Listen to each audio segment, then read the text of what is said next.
یہود اپنے گھر کے بستر پر پڑا رہتا تھا، جب اس نے اللہ کی بارگاہ میں سچے دل سے توبہ کی تو اللہ تبارک و تعالیٰ نے اسے کتنا مقام بلند عطا کیا۔ یہ وہی شخص ہے جسے دنیا نے حضرت مالک بن دینار رحمت اللہ تعالی کے نام سے یاد کیا۔ مالک بن دینار رحمت اللہ تعالی آپ تابعین اکرام میں سے تھے۔ اللہ تبارک و تعالیٰ نے آپ کو گناہوں سے سچی توبہ کی توفیق عطا کی، اور پھر جب آپ عبادت کے راستے پر چلے تو اللہ کے ولیوں میں آپ کا شمار ہوا۔ تاریخ کی کتابوں میں آتا ہے حضرت مالک بن دینار رحمت اللہ تعالی وہ تابعی بزرگ ہیں جو ہندوستان کی سرزمین پر تشریف لائے۔ آج بھی ہندوستان کے کیرل میں آپ کا مزار مقدس موجود ہے، اور جہاں پر آپ نے نمازیں ادا کی تھی آپ کے نام کی مسجد بھی وہاں پر موجود ہے۔ سبحان اللہ۔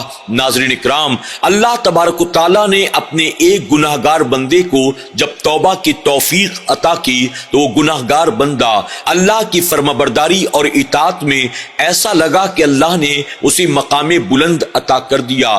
اللہ رب العزت ہمیں اور آپ کو بھی اپنے تمام تر گناہوں سے سچی توبہ کرنے، زیادہ سے زیادہ نیکیاں کرنے، موت آنے سے پہلے اپنی موت کو یاد کرنے، فکر آخرت کرنے، قبر کے حساب و کتاب کو یاد کرنے اور تیاریاں کرنے کی توفیق عطا کرے۔ اللہ ہم سب پر اپنا خاص فضل و کرم فرمائے، آمین یا رب العالمین۔